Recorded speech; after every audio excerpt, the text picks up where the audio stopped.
There are two kinds of quiet daughters in every home. Some stay silent because they have learned to obey. Others stay silent because they are collecting every detail. Parents usually cannot tell the difference, not until the morning comes when a folder is pushed across the kitchen table, and the daughter looks up, and the mother finally realizes exactly which kind of daughter she raised. My name is Quinn Everett. I had just turned 18, and by 9:03 the next morning, my mom was sliding a manila folder across our kitchen table as if it were part of breakfast. She smiled and said, "Honey, we need to talk about that money." A chill moved through me. She had no idea I already knew. Before I take you into that kitchen, make sure to like and subscribe. It helps more than you know. And drop your city and local time in the comments. I read every single one. Let me take you back to October, 6 months before the morning my family learned what kind of daughter they had raised. It was a Tuesday evening, the kind of October day when the porch light clicks on before 5. I was cleaning my room when I noticed my grandpa's old cedar box sitting on my shelf. He had given it to me on my 17th birthday. It was the last gift he ever handed me in person. I had not opened it in months. The hinges gave a soft whisper when I lifted the lid. Inside was a pressed maple leaf from the yard behind the farmhouse, a photo of him and my grandma on their anniversary, and a white envelope. It felt heavier than paper should. On the front, in his steady handwriting, it said, "Open only if something feels wrong with your mother before your 18th birthday. Call David Caldwell immediately." I sat down on the edge of my bed. I did not open it. Not yet. I just held it, turned it over, stared at his handwriting until the letters blurred. Grandpa had been gone for a year and a half, and somehow he had known. He had known enough to leave me a warning inside a cedar box and hope I would find it in time. Downstairs, I heard paper moving, that slow, careful sound of documents being shuffled and folded. My mom's voice was low. Mark's was even lower. I could not hear the words. I did not need to. I placed the envelope back inside the box, closed the lid, and went downstairs to pour myself a glass of water. I said nothing about the kitchen light being on at 10:30 at night when my mother was supposed to be in bed. Looking back, that envelope was the first time someone had ever handed me protection. I just did not understand it yet. I did not open the letter that night. I should have. I lost my dad when I was 10. His name was Gregory Everett. He drove a silver Ford Ranger. One morning in November of 2018, he left for a delivery run up Route 30 and never made it back home. There was fog, there was a truck, and then there was a state trooper standing at our front door with his hat in his hands. My mother cried for exactly 1 week. After that, she started looking at houses with new kitchens. She remarried in 2020. Mark Hollis, contractor, big truck, big laugh. He had a daughter from his first marriage named Skylar, 2 years younger than me, who moved into the bedroom across the hall. I learned 3 things very quickly. First, my mother did not like tears. If I cried, she called it drama. She would sigh, take her wine, and go out to the front porch. Second, my mother did not like happiness either. If I laughed too loud, she called it showing off. She would narrow her eyes and say, "Quinn," inside voice. The only safe setting was neutral. So I became neutral. I became quiet. By 12, I had stopped showing my feelings around her. I saved them for Grandma Margaret's porch, Grandpa Harold's tomato vines, and the pages of books where other people were allowed to feel things out loud. My mother thought quiet meant obedient. It did not. Quiet meant I was watching. Quiet meant I was remembering. In my house, emotions were treated like currency. By 12, I had stopped spending mine. My mother called it being quiet. I called it not giving her anything she could use against me. 8 years later, she would slide a manila folder across the kitchen table and discover just how much I had been paying attention. But I am getting ahead of myself.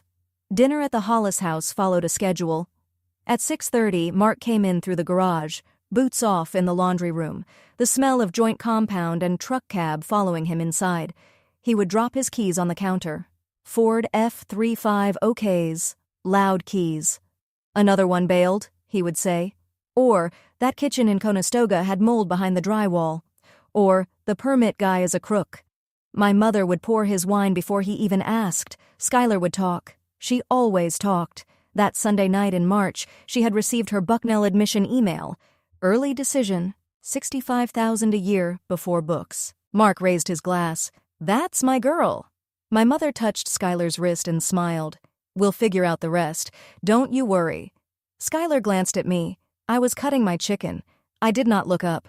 I said evenly, "I got the Penn State email yesterday. Main campus." Silence. My mother said, "That's nice, sweetheart." Mark grunted, took a sip of wine and said, "College is a scam. Real money's in the trades, but whatever." He did not look at me. My mother gave me her charity committee smile. "Quinn, we'll talk about your future closer to your birthday." That phrase again, closer to your birthday. She had said it 3 times in February and twice already in March. It did not sound like a celebration. It sounded like an appointment. Mark filled his glass again and added, as casually as if he were talking about the weather, "Family money should stay with family, Quinn, not sit locked away in some attorney's office." My mother gave him a sharp look, fast. The kind of look that says, "Not yet." I kept cutting my chicken, and I kept listening. My grandma Margaret was gone by the time I was 14. She had battled illness twice. The second time, it took more from her than anyone could give back. That afternoon, she held my hand and said, "You are a good, good girl. Do not let anyone convince you otherwise." I did not cry in the hospital. I cried in the parking lot, sitting in the passenger seat of Grandpa's Buick. He did not tell me to stop. He did not sigh. He just looked at the windshield and said, "Let it out, Peanut. Let it out." Grandpa Harold stayed with us for 2 more years. He became quieter, but not colder. Quieter like a house at dusk. The summer I was 16, I stayed in his spare room through July and August. I read to him from the chair by the window. I watered his tomato plants. I made his eggs the way he liked them, firm yolks, butter, salt.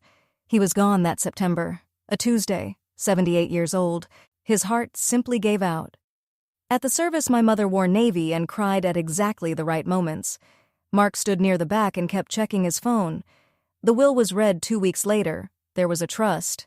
My name was on it. And the number made Mark's jaw loosen. About $680,000. Blue-chip shares, some cash, and the proceeds from a small lot Grandpa had sold in Bucks County. The terms were simple. The assets belonged to me, but I could not access the principal until my 18th birthday. On that day, full ownership would transfer to me. The trustee listed on the paperwork was David Caldwell. Inside the folder, Grandpa had left one handwritten note. 6 words. "Your choice. Your life. Love. Grandpa." My mother read those words with an expression I never forgot. Not grief, not pride, calculation. Grandpa had left me a door. My mother was already looking for the key. 6 months before my 18th birthday, a man in a gray suit started coming to our house. Every Wednesday at 4:30. Same car every time. A charcoal Lexus with an ugly plate frame that said Briggs & Associates, Lancaster. He stayed for an hour and 15 minutes. He always left with a leather binder tucked under his arm. First, my mother said he was an insurance guy. Then she said he was a financial planner. Then, one week, he became a friend of Mark's. The story changed. The binder did not. One afternoon in January, I came home early from the library. My shift had been cut because a snowstorm was coming. I pushed through the mudroom door and heard papers moving across the kitchen table. So I stopped. My mother said, "Once she signs, the rest is just paperwork." Mark said, "And if she hesitates?" My mother gave a short, dry laugh. "Quinn? She'll sign. She always does." I stood there in my boots, my heartbeat loud in my ears. Then I opened the door on purpose, making sure they heard me. "Mom, I'm home early." Papers vanished. When I walked into the kitchen, the table was clear. My mother was smiling. "Snow day, huh? Want some cocoa?" I said, "Sure." On the counter, half hidden under her purse, I saw the corner of a folder. Cream-colored paper. Embossed letterhead. Briggs & Associates. Family Wealth Planning. Skylar came in behind me and said, "Is that about Quinn's money?" My mother's smile did not move. Mark said, "Sky, go upstairs." Skylar went upstairs. My mother handed me the cocoa. "Quinny, you are such a good girl." I took the mug and said, "Thanks, Mom." Then I went up to my room. That was the moment I stopped being the daughter who did not know. I just did not let anyone know I had crossed that line. I opened Grandpa's envelope that Friday. I walked to Willow Creek Park with it tucked inside my hoodie pocket. The swings were empty. The sky looked like wet pavement. I sat on a bench so cold it went through my jeans, and I broke the seal with my thumbnail.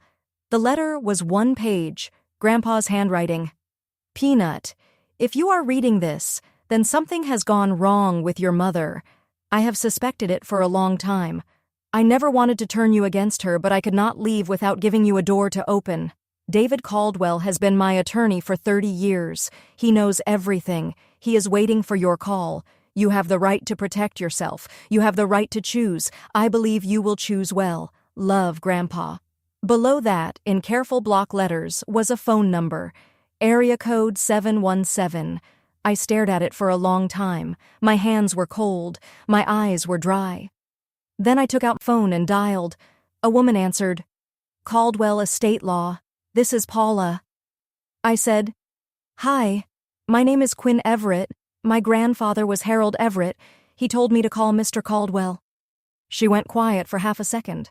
Then she said, Hold on, sweetie. There was a click. Then a warm, steady voice came on the line. Quinn, this is David Caldwell. I have been expecting your call. For a moment I could not speak. He continued gently.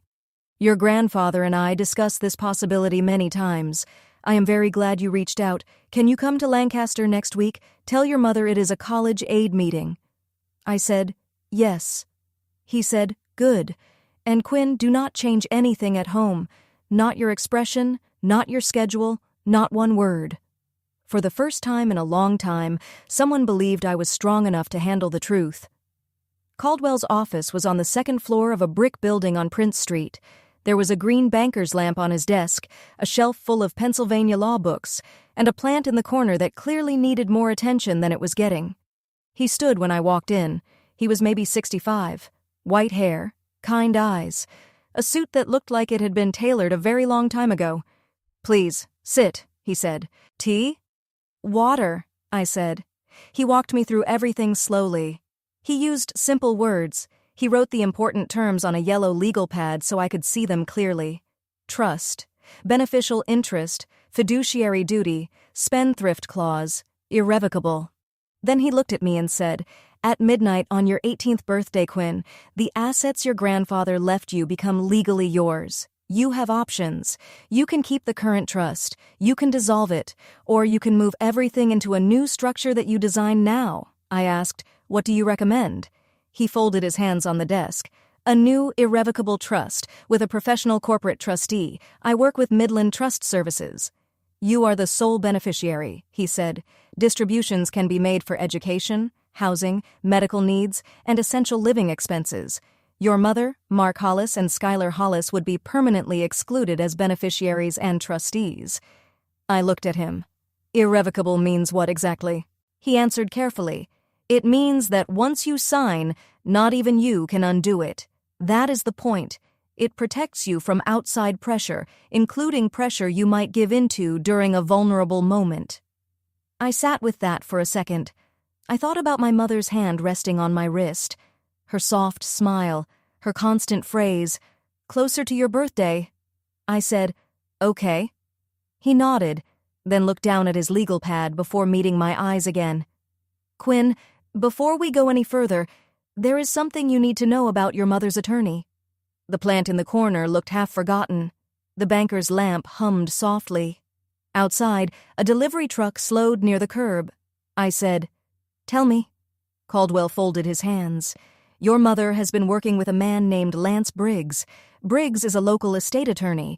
He has been formally disciplined twice by the state bar. He focuses on what people in my profession politely call aggressive family planning. I asked, Meaning? Meaning he is willing to draft documents most attorneys would refuse to touch. He opened a folder on his desk and slid it halfway toward me. I could see the top page upside down. Everett Family Financial Unification Agreement. My full legal name sat right beneath it. Quinn Marie Everett. Caldwell said, A paralegal from Briggs's firm left for another practice 2 weeks ago. She sent us drafts she was worried about. She was not the only one who found them concerning. I looked at the folder. What does it do? It would make you a co-trustee with your mother.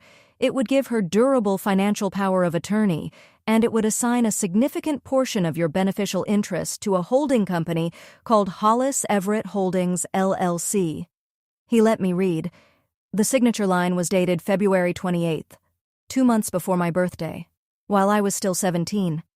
I looked up. I would still be a minor. Yes, he said. Your mother's signature as your guardian would have been required along with yours. That appears to be the plan. Have you sign while she still has legal authority over you, before the trust fully releases to you? I placed the folder down very carefully. My hands were steady. That surprised me. I said, 4 months. He said softly, I'm sorry, Quinn. 4 months that we know of. 4 months of me serving her coffee while she was quietly building a cage around my future. I looked at him and said, then let's build mine. I drove home from Lancaster exactly at the speed limit, both hands on the wheel. I walked in at 5:30.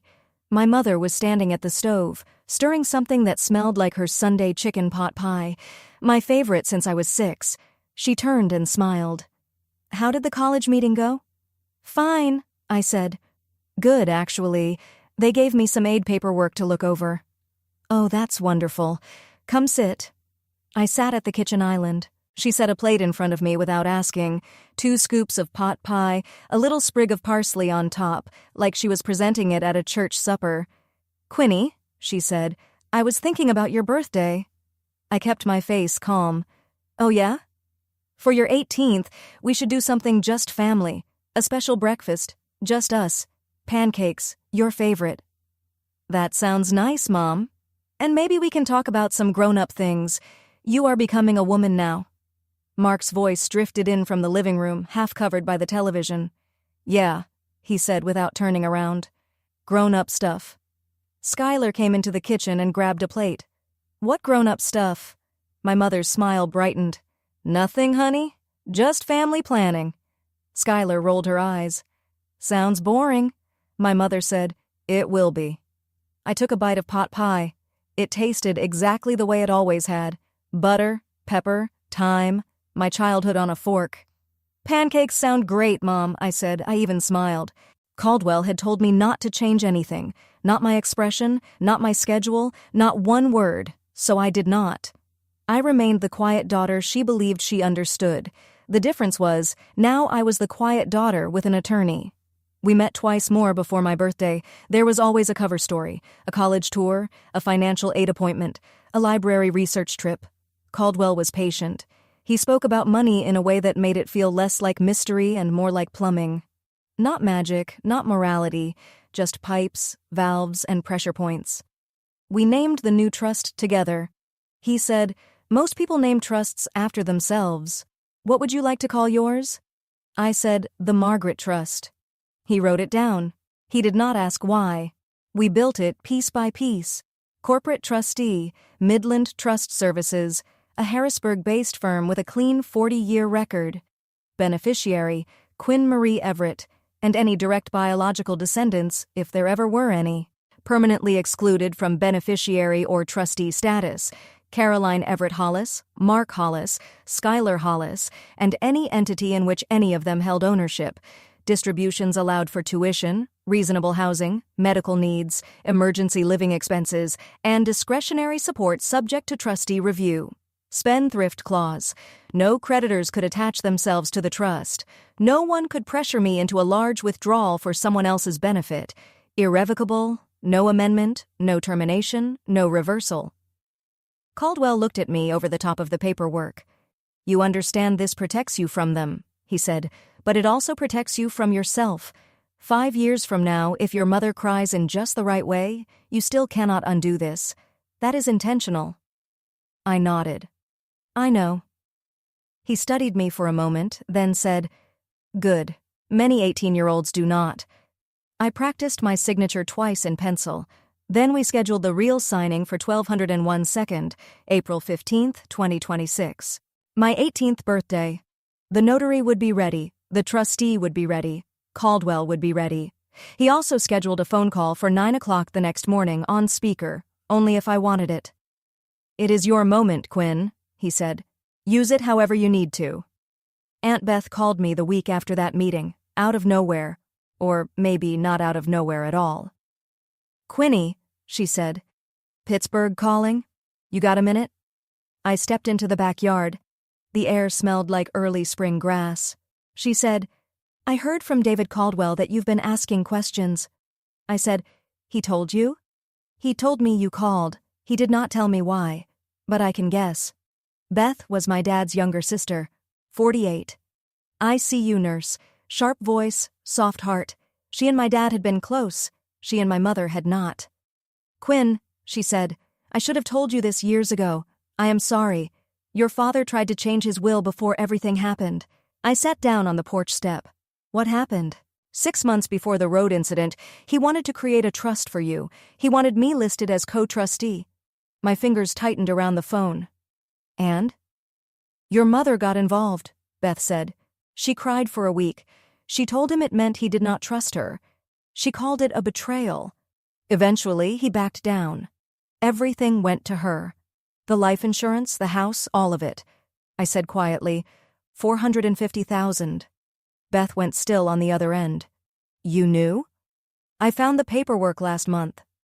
For a while, neither of us said anything. Then she said, "Honey, you are not the first person she learned how to handle. You are just the one with a grandfather who planned ahead." I did not cry. I wanted to. I did not. Beth continued, softer now. "If you need somewhere to go after your birthday, I have a room. I have a very rude cat named Walter. I have coffee. You can stay as long as you need." I looked across the yard. "Aunt Beth, what day is it there?" She gave a small laugh. "Thursday, Peanut. Same as where you are. I might take you up on that room," I said.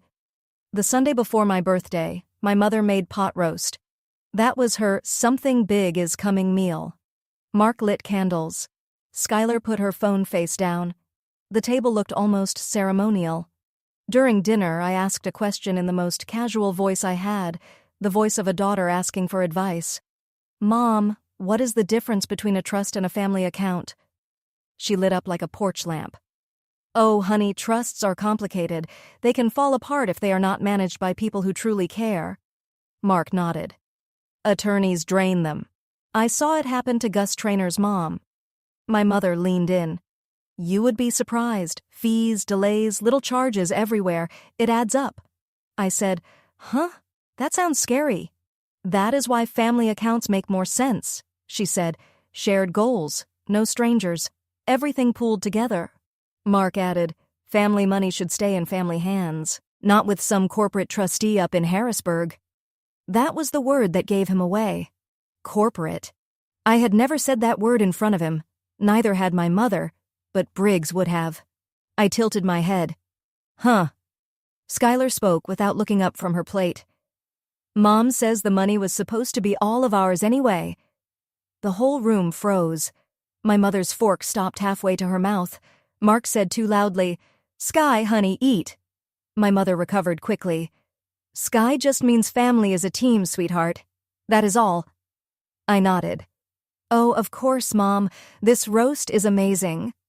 I reached for the potatoes, passed the gravy, kept my face soft and blank, the face of the quiet daughter who did not know a thing. Inside my head, I was writing everything down. Skylar knew at least the outline. Maybe not the details, but enough. My mother had told her enough to make sure she would act the right way on a certain morning in April. 4 days left. I was counting. 2 days before my birthday, my mother announced an early celebration dinner at Willow Creek Country Club. I had not agreed to it. 15 people, the pastor and his wife, Mark's business partner Ron, 2 neighbors, Donna, my mother's women's circle co-chair, Skylar in a pink dress, Mark in a navy blazer pulled tight across his shoulders. The private room had green wallpaper and a chandelier so big it looked rented from a mansion. The waiters wore white gloves that made me feel bad for their wrists. During dessert, my mother stood. She tapped her glass with a butter knife. "I would like to propose a toast," she said, "to my brave girl who is going to make such smart decisions tomorrow." 15 people lifted 15 glasses. I lifted mine, too. I smiled. "Thank you, Mom." Across the table, Mark caught my eye. He tipped his glass toward me and mouthed, "Big day." I smiled back. 3 tables away, a man sat alone with a Caesar salad, mid-50s, thinning hair, a ring with a stone too large for his hand. A leather briefcase leaned against his chair. He looked up. Then he looked at Mark. He gave a small, professional nod. Mark nodded back. I did not know the man's face yet, but I knew the briefcase. I knew the posture of someone who billed by the hour and expected to be paid without questions. Lance Briggs was already at my birthday dinner, one day early, waiting. Pastor Lowry raised his glass and said something kind about my late grandfather. I smiled and thanked him. Grandpa had written, "Your choice, your life." So I raised my glass to the room, and I took a sip. April 15th, 2026, 11:47 p.m. My bedroom door was locked. My laptop was open. 3 sharpened pencils sat on my desk, even though I did not need them. I was wearing pajamas, gray top, plaid pants, slippers.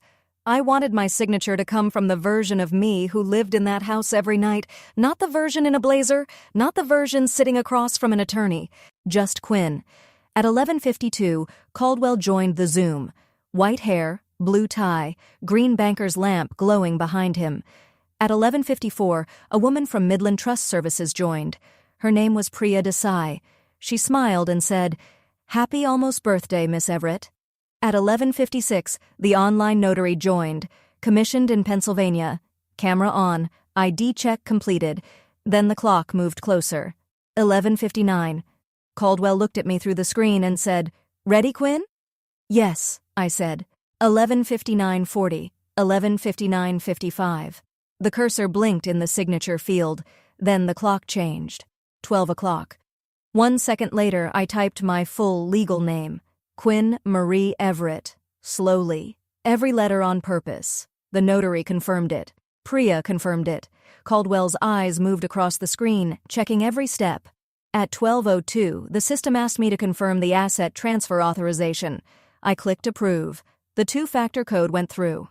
At 12:03, Priya said, "Initiating wire."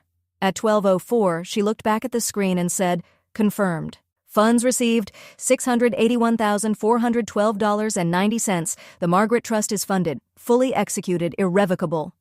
Caldwell looked straight into the camera. "Happy birthday, Miss Everett," he said. "The world is yours now." That was when I realized I had been holding my breath. I let it out slowly. "Thank you," I said. "Try to sleep if you can," he told me.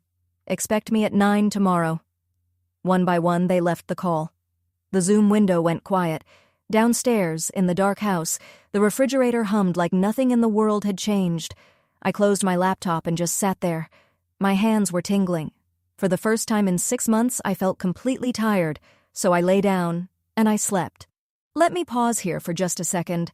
If anyone in your family has ever asked you to sign something you did not fully understand, drop the word "rooted" in the comments. I want to know how many of us there are. I read every comment later tonight, I promise. Because what happened next was not the ending. Not even close. I still had to go downstairs the next morning. I still had to sit across from the woman who had spent 4 months preparing papers about my future. And she still believed she was going to win. So let's go back. 7:30 a.m. April 16th. I woke up before my alarm. I showered for 6 minutes, dried my hair halfway, and put on a cashmere cardigan the color of soft morning butter. Jeans, my grandmother's gold stud earrings, no makeup. I stood in front of my bedroom mirror and said out loud, "Quiet daughter." And I looked exactly like her. I went downstairs at 7:45. The kitchen smelled like pancakes. My mother stood at the stove in her pink quilted robe, her blonde hair pinned back the way she wore it for brunch. She turned and beamed. "There's my birthday girl. Happy 18th, sweetheart." She wrapped her arms around me. The hug lasted 3 seconds longer than usual. She smelled like Estee Lauder and bacon grease. Mark was already at the table in a polo shirt. Skylar sat in her pajamas with her phone propped against the orange juice pitcher, and beside my mother's place setting, sitting in plain sight, was a manila folder. Not hidden, not even a little. There were 3 pancakes stacked on my plate, with thin birthday candles standing in the top one. Unlit. My mother said, "Sit, sit. Mark, light her candles." Mark pulled a lighter from his pocket and lit all 3. "Make a wish, Quinny," my mother said. I leaned toward the plate. In my head I thought, I wish Grandpa could know. Then I blew out the candles. My mother clapped. Skylar said, "Yay, Quinn." Mark leaned back and said, 18 years old. Wow. I smiled softly. Smells great, Mom. I picked up my fork and cut into the top pancake. The folder caught the morning light. Its edge lined up perfectly with my mother's coffee mug. I had rehearsed that morning in my head at least 50 times. None of those versions prepared me for how ordinary it felt. She let me take 2 bites. Then she folded her hands on the table and used her warm voice, the women's circle voice. Honey, now that you're 18, there's something we need to talk about, that money from Grandpa. I set my fork down. Okay. She slid the folder across the table. It moved only a few inches before stopping against my plate. It's nothing big, she said. Just some family paperwork the attorney prepared to help us all be smart. For the family, Mark added. Nothing crazy, just structure. Skylar watched quietly. She had not picked up her phone. I said, "May I look?" My mother smiled wider. "Of course, sweetheart. Take your time." I opened the folder. The cover page read, Everett Family Financial Unification Agreement. Quinn Marie Everett, Principal. Under that, in smaller print, Caroline Everett Hollis, Successor Co-Trustee. Mark J. Hollis, Attorney-in-Fact. My full legal name appeared in 3 different places. There was a signature line with my name printed underneath it, then another line for my mother's signature as parent or guardian, a line she would only need if I were still under 18. I flipped past the cover page. Page 2. Durable financial power of attorney granted to Caroline Everett Hollis. Page 5. Assignment of partial beneficial interest to Hollis Everett Holdings, LLC. Page 7. Co-trusteeship designation. Page 9. Acknowledgement of family financial priorities, including tuition assistance for Skylar Ann Hollis. A cold feeling moved through me. I was looking at proof, but my face stayed calm. I turned back to the footer on page 1. Generated December 14th, 2025, 4 months ago. My mother was still smiling. It's simpler than it looks, she said. Just a few signatures, and then we can get on with your birthday. I said, I'd like to read it first. So I read every page. Not skimmed. Read. I turned each sheet with both hands. I followed the paragraphs with my index finger. I mouthed the harder words like I was trying to understand them for the first time. At the 2-minute mark, my mother's cheerful smile started to tighten at the corners. At the 4-minute mark, she tapped her coffee mug twice. Quick little taps. At 5 minutes, Mark said, Quinn, sweetheart, you don't need to read every line. I looked down at the page. I like to understand what I'm signing. It's just structure, Mark said. My guy is on standby to notarize this morning. I looked up. Mark, you just said, my guy. He frowned. What? A minute ago, Mom said it was her attorney. Now you're calling him your guy. The kitchen went quiet. Skylar's phone stayed face down. She still had not touched it. I turned to page 5 and tapped the paragraph with one finger. Mom, this line says a partial beneficial interest is assigned to Hollis Everett Holdings, LLC. What is Hollis Everett Holdings? My mother blinked. Oh, it's just a family entity for tax purposes. It's not really a thing. When was it formed? She hesitated. I don't remember exactly. Mark cut in, sharper now. Quinn, stop. It's just paperwork. Sign the sticky pages and eat your pancakes. I looked at him, calm, steady. Mark, I said, how long have you known Lance Briggs? The name landed in the room like a dropped glass. Mark's jaw shifted just slightly, but I saw it. My mother spoke too quickly. Sweetheart, we have not even told you the attorney's name yet. I know, I said. That is exactly what I'm noticing. Skylar finally looked up. Her eyes were wide. Mark said, Quinn. I lifted one finger. One more second. I want to check the footer on the last page. I turned to page 11. The footer read, Generated December 14th, 2025, Briggs and Associates, Document V 4.3, 4 months, 4 versions. I closed the folder with care. Mom, I said, this document was created 4 months ago. She smiled, but it looked thinner now. Honey, attorneys use old templates all the time. Templates do not include someone's middle name. I flipped back to the first page and pointed at the line, Quinn Marie Everett. This is mine, I said. This was made for me. 4 months ago. My mother opened her mouth, closed it, then opened it again. We have been planning for your future for months, she said. That is all. That is what good parents do, sweetheart. Mark's voice hardened. Quinn, sign the pages. It was not the warm voice anymore. I looked at him. Mark, your attorney's name is on the letterhead. Briggs & Associates, Lancaster. I saw your attorney at the country club on Monday night. Navy blazer, Caesar salad. Skylar took in a quick breath and did not let it out. Mark leaned forward. Quinn, do not get clever. I'm not getting clever, I said. I'm reading. My mother tried again, softer this time. The wounded voice. Quinny, honey, this is for your protection. You do not understand taxes. You do not understand what happens when someone your age receives a large amount of money. There are people out there who take advantage of girls like you. I did not say no, I said. I said I want to understand. There is nothing to understand, she said. It is family. You just sign. I kept my voice gentle. Before I sign anything, I would like to have our family attorney on the line, just to explain it to me. I said the word "our" very softly. That was the word that broke her face. Her smile stayed in place, but her eyes moved fast. Panic. We do not need Caldwell for this, she said. My guy can walk you through it just fine. I waited. I let the silence do its work. Then I said, Mom? She looked at me.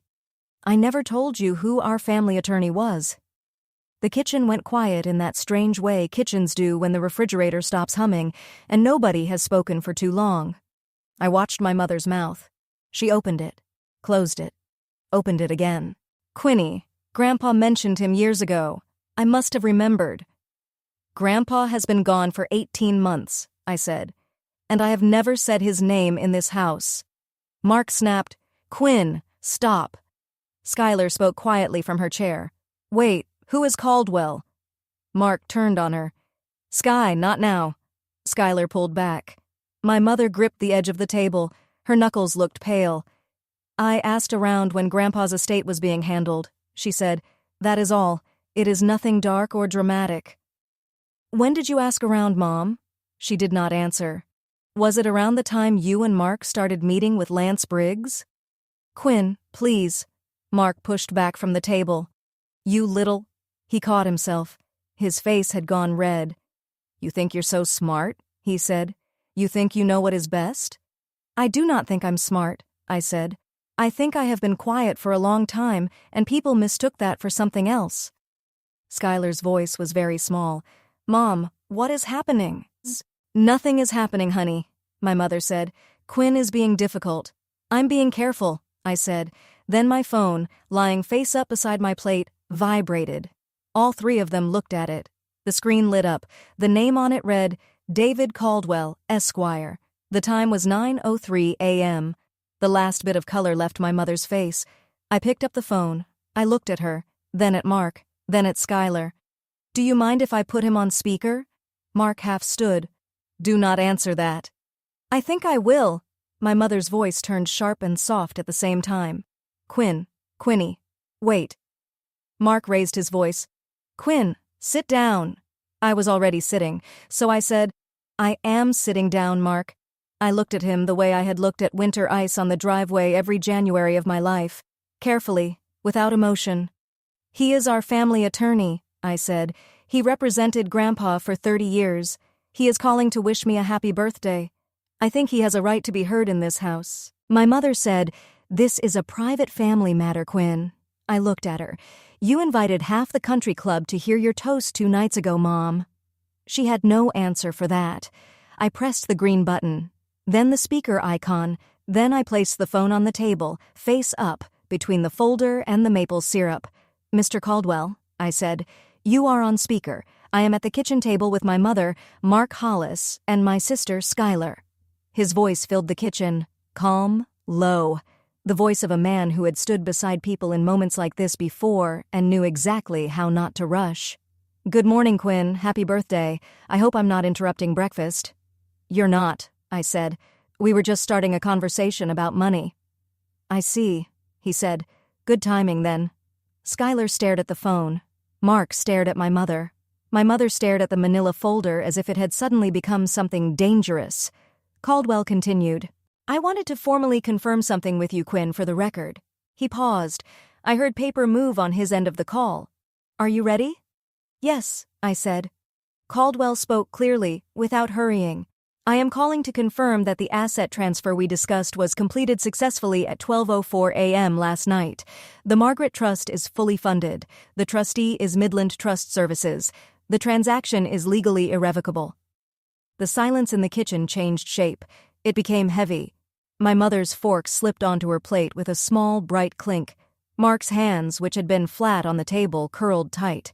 Schuyler whispered, "What?" Caldwell continued warmly, as if he had not just changed the entire room. Total funded amount, $681,412.90. Trustee fees are quoted at 0.6% annually. Your first distribution request for fall tuition at Penn State has been pre-approved. Everything is in order. Mark's voice came out strained. What trust? The Margaret Trust, Mr. Hollis, Caldwell said. Named, I believe, for Quinn's late grandmother. Established last night. My mother stared at me. Quinn, you didn't. I met her eyes. Mom, I did. Schuyler looked between us. What does that mean? Caldwell's voice stayed steady. It means, Schuyler? It means the funds Quinn's grandparents left for her are now held by a corporate trustee, Caldwell said. They may only be used for Quinn's benefit. No one else can access them, ever. Mark stood up fully. This is... Caldwell's voice remained pleasant. Mr. Hollis, I would be careful about how you finish that sentence. This is an open line. Mark did not sit down, but he also did not finish speaking. I watched my mother's face move through 4 expressions in 3 seconds: disbelief, calculation, fear, and then, slowly, the one expression I had waited 18 years to see. The expression that said she understood she had lost. Caldwell continued almost casually. Incidentally, Quinn, while everyone is present, there is another matter I would like to note. I said, go ahead.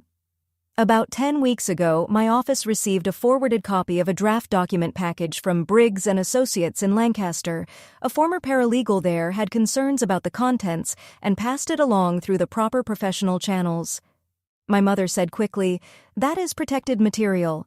Caldwell answered gently, Ma'am, work prepared involving a third-party minor beneficiary is not protected in the way you seem to believe, and the forwarding is not the issue. The contents are.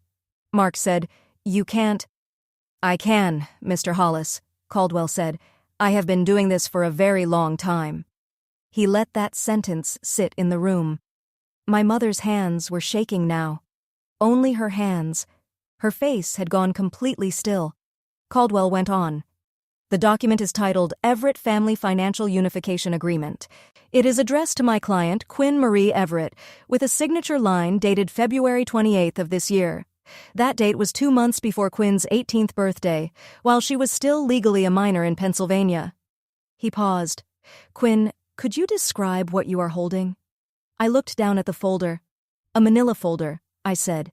Inside is a document titled Everett Family Financial Unification Agreement, 12 pages, generated December 14th, 2025. Letterhead says Briggs & Associates, version 4.3. Caldwell said, Yes, that is the document. Schuyler whispered, Oh my God. Mark said, This is a setup. No, Mr. Hollis, Caldwell replied. A setup requires deception by the person being accused. Miss Everett has simply read what was placed in front of her, in front of witnesses.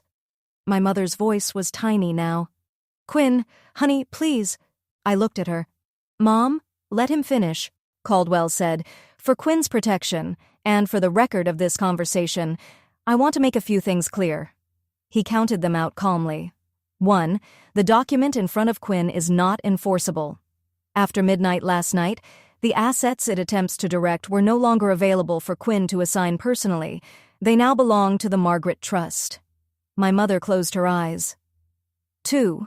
Caldwell continued, the document appears designed to be signed while Quinn was still a minor. The signature line was dated February 28th. At that time, execution would have required Caroline Everett Hollis to sign as guardian. That is a structural indicator of an attempt to use parental authority to direct a minor's future inheritance. Mark's chair creaked under him. 3. In Pennsylvania, a guardian owes fiduciary responsibility to a minor child.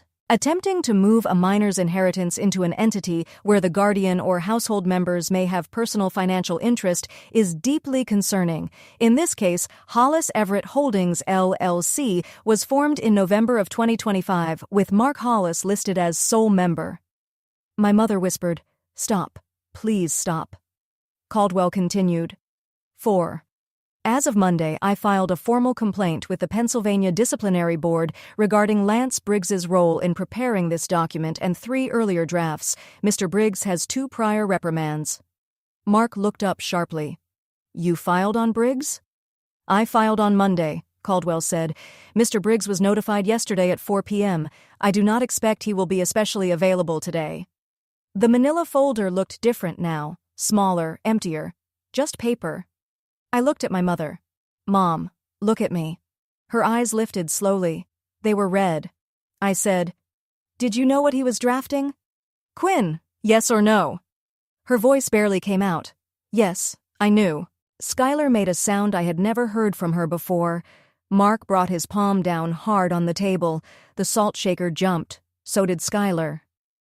You did all this behind our backs? He said. I looked at him. Mark.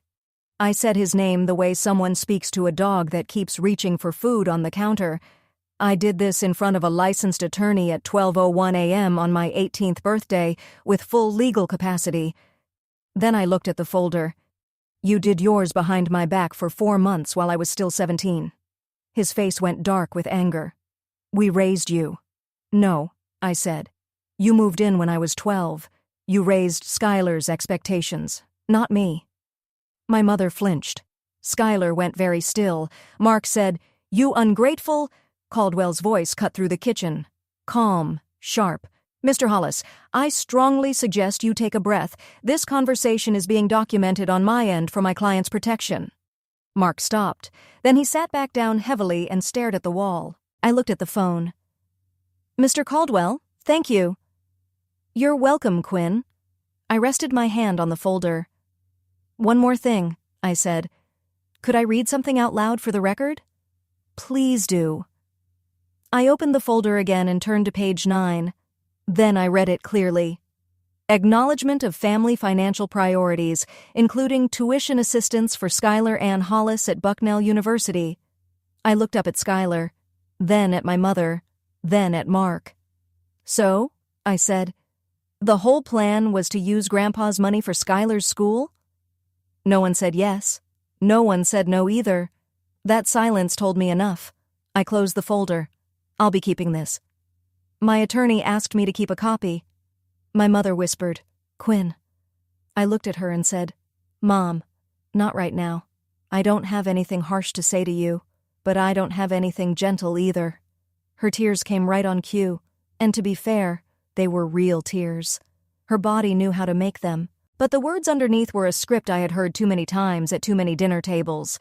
After everything I have sacrificed for you, she said, this is how you repay me? I waited for the first wave to pass.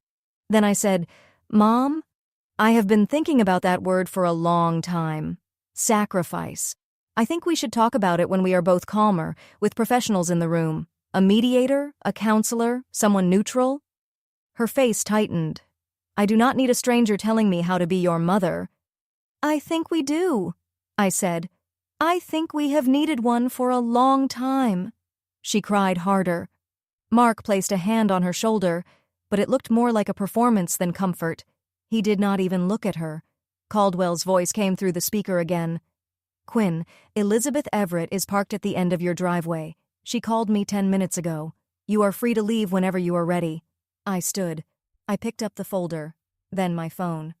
Thank you for breakfast, Mom. I walked to the coat rack, put on my jacket, stepped into my sneakers, and moved down the hallway past all the framed wedding photos on the wall. At the front door, I paused. Then I turned around. Skylar was watching me. Only Skylar. My mother had her face in her hands. Mark was staring into his coffee like it might give him an answer. I looked at my sister and said, Sky, you are 16. You did not do this. Do not carry it. Text me in a year. Skylar nodded once. I opened the door. The April sunlight outside was pale and honest. I walked down the driveway. Aunt Beth's Honda Civic was waiting with the engine running. Pause with me for a second. If you just realized you were holding your breath, tap that like button. It helps more than you know. I thought walking out that door was the ending. It was not. It was maybe chapter 10 out of 15. I did not know yet how quickly a small town chooses who the bad person is, how softly it happens, how fast the whispers move. And I had no idea how many calls were about to hit my voicemail from people I had not spoken to in years. My mother was not done, Mark was not done, and Willow Creek had plenty of opinions. Stay with me, because the next part surprised even me. Aunt Beth lived in a second-floor apartment on Maple Street in Squirrel Hill. She had a fiddle-leaf fig taller than I was, a gray cat named Walter who judged everyone, and a sectional couch with a quilt thrown over it. There was a water ring on the coffee table, and for some reason I loved that immediately. Beth opened the door and said, "Shoes off, tea now." I said, "Beth?" She lifted one hand. Shoes, tea, shower, sleep, in that order. Adult conversation in 12 hours. So I did what she said. I showered for 20 minutes. When I came out in sweatpants, my phone was lying face down on the counter. I turned it over. 47 missed calls, 62 texts.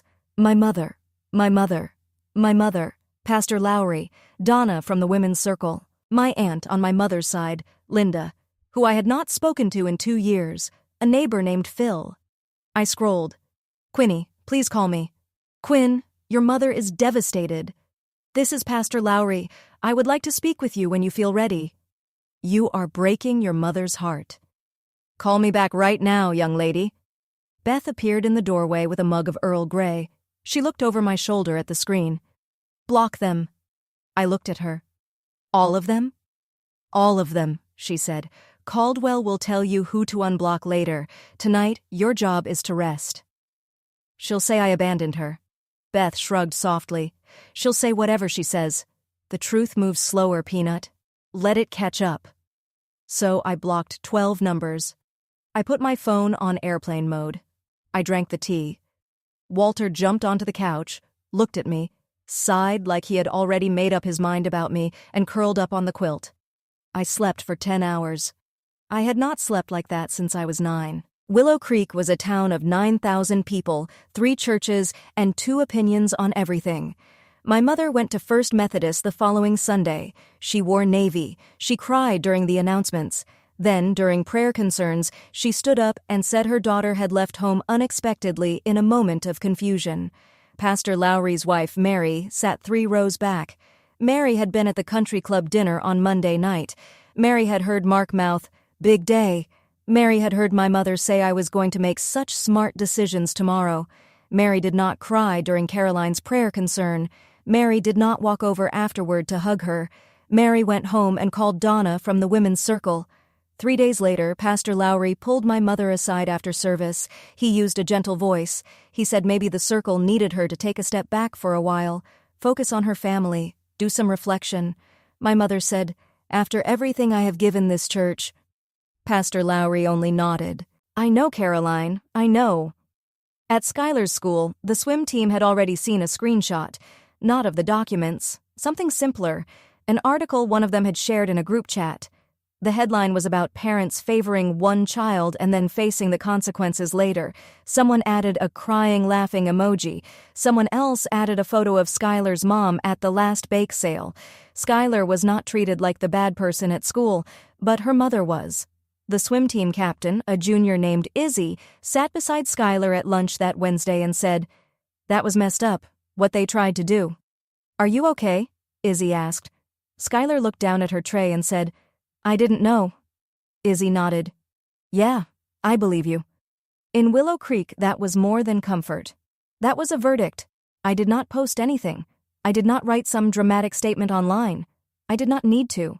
Mark's business had been held together by prayer, delayed invoices, and creative bookkeeping for the last 18 months. The morning after the pancake breakfast, First Keystone Bank called about a past-due equipment lien.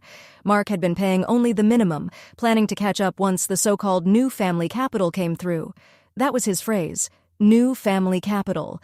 He had said it to his business partner, Ron, over beers back in January. But First Keystone was not interested in phrases. They wanted $6,400 by Friday. Friday came. The money did not. So they moved on the lien for the F350 and 2 of his concrete mixers. On Monday, a tow truck arrived at the shop off Route 272. Mark stood there and watched his truck get pulled onto the ramp. He did not cry. He also did not come home. My mother had co-signed the second mortgage on the house. Her name was on the paperwork, which meant her name was attached to the problem. On Tuesday, she called a divorce attorney. Not Briggs. By then, Briggs was no longer answering calls. This attorney was someone named Cartwright. By Thursday, my mother had filed for legal separation of their finances. Skylar's Bucknell deposit was non-refundable, $2,000 gone. She emailed the admissions office in tears. They were kind. They sent a waiver and a careful form letter about deferring for a year. Skylar enrolled at Penn State Harrisburg instead. In-state tuition, 86% cheaper. On a Saturday in May, Mark moved out of the Willow Creek house. He rented a room above a garage in Ephrata. My mother kept the house. Technically, the second mortgage kept most of it too, at least on paper. None of that happened because of me. I had simply refused to become the life raft. They had spent 6 months trying to turn my money into family money. And once they failed, they could not even agree on whose debts belonged to whom. Caldwell's complaint against Lance Briggs reached the Pennsylvania Disciplinary Board in late April. Usually, boards like that move slowly. This time, not so much. The paralegal from Briggs's office, the one who had forwarded the drafts, gave a formal statement. Then 2 former clients came forward. One was a widow whose late husband's assets had been restructured in a way that raised questions. The other was a retired schoolteacher whose grandchildren's education trust had somehow disappeared into a family LLC controlled by her son-in-law. A pattern. That was the word the board used. 8 weeks after Caldwell filed the complaint, the board issued its decision. Lance Briggs was suspended from practicing law in Pennsylvania for 3 years. If he returned after that, he would be under supervised probation for another 2. He could not touch trust documents. He could not advise on estates. Technically, he could not even draft a simple will. The local paper ran a small piece on page 3. 2 paragraphs, his photo, his firm's address.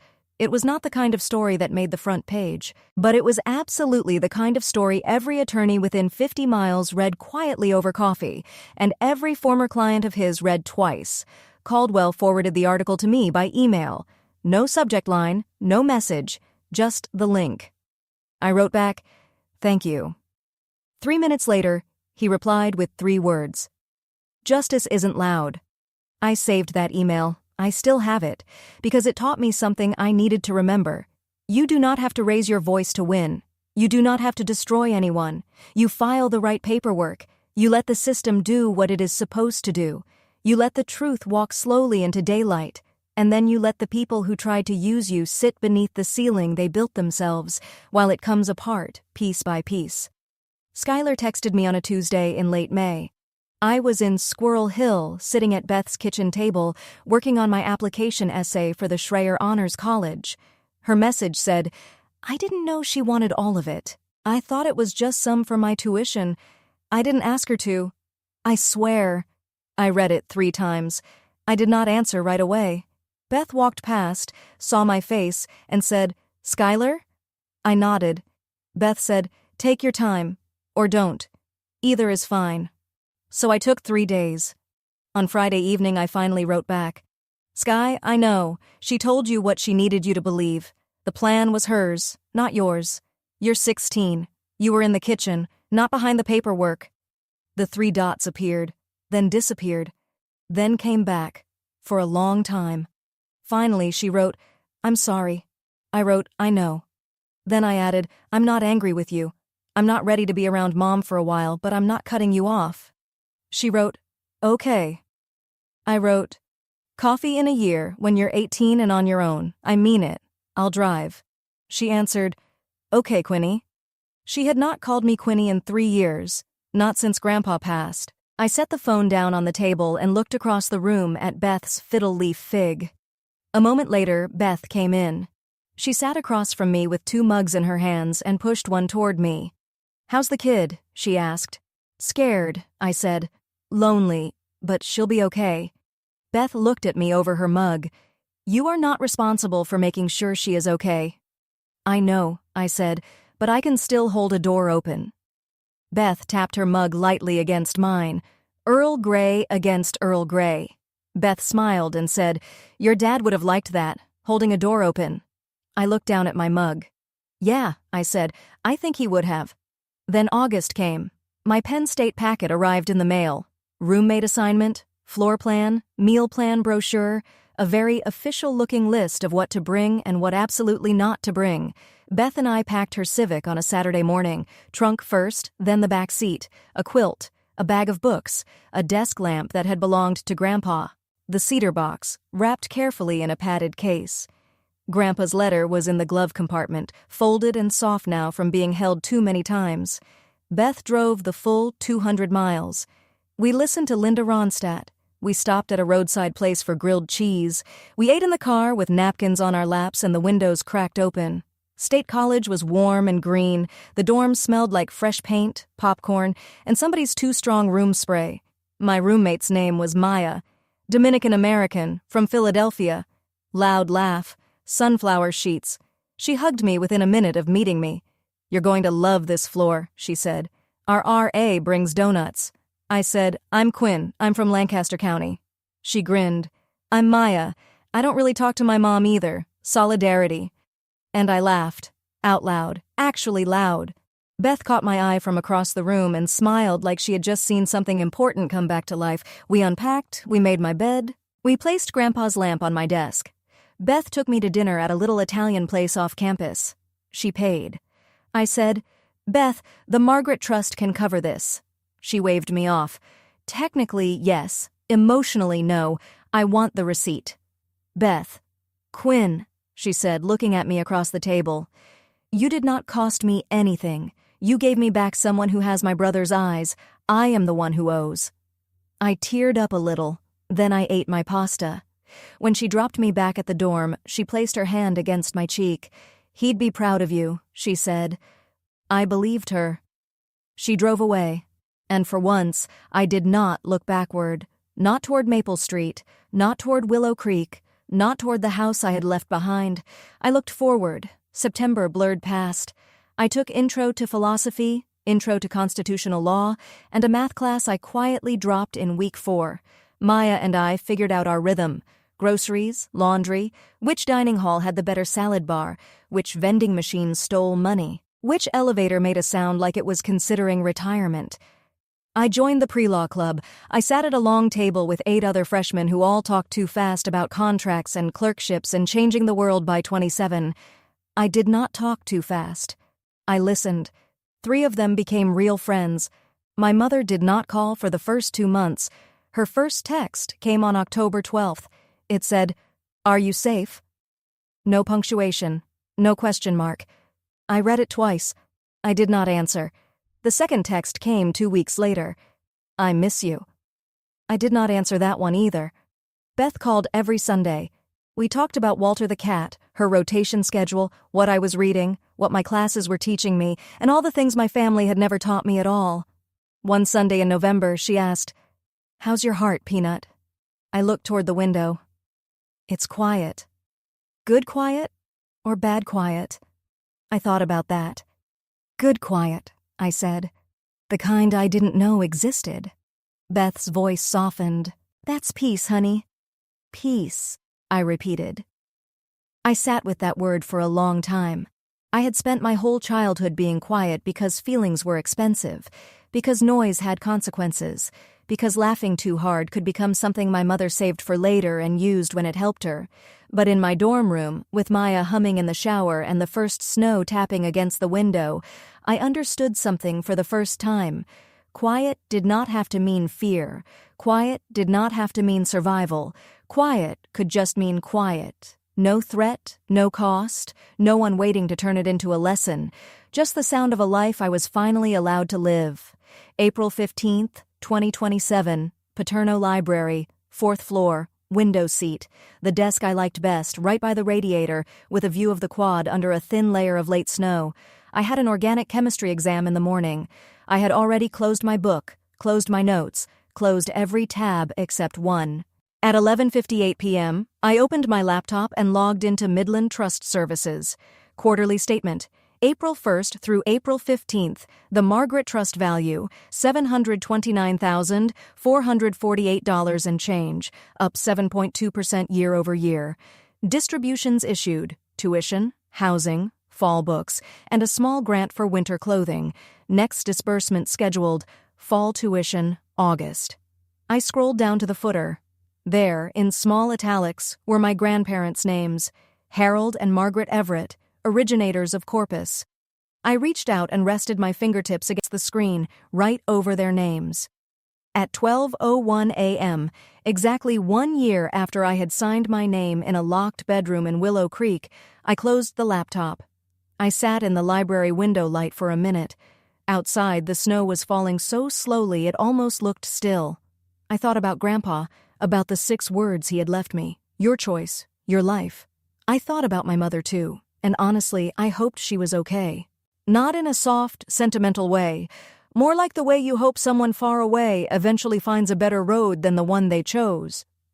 I thought about Skylar. That morning, she had sent me a photo of her first dorm room at Penn State Harrisburg, taken 2 weeks after her own 18th birthday. Her message said, "Coffee in May?" I wrote back, "Yes, I'll drive." Then I gathered my things. I walked to the elevator, rode down alone. Outside, in the cold, clear April night, I tilted my face toward the snow. I breathed out, and I went home. If you made it this far, thank you. I know this was not an easy story to hear, and I know some of you heard pieces of your own life inside it. Drop 1 word in the comments. Just one. What would you have done at 12:01 a.m. signed? Waited? Walked? I read every comment. I answer the ones I can. And if you want to hear the next story about the aunt who waited 10 years to tell me what really happened the night my father tried to change his will, it is linked in the description right below this video. You are not dramatic, you are paying attention. See you there.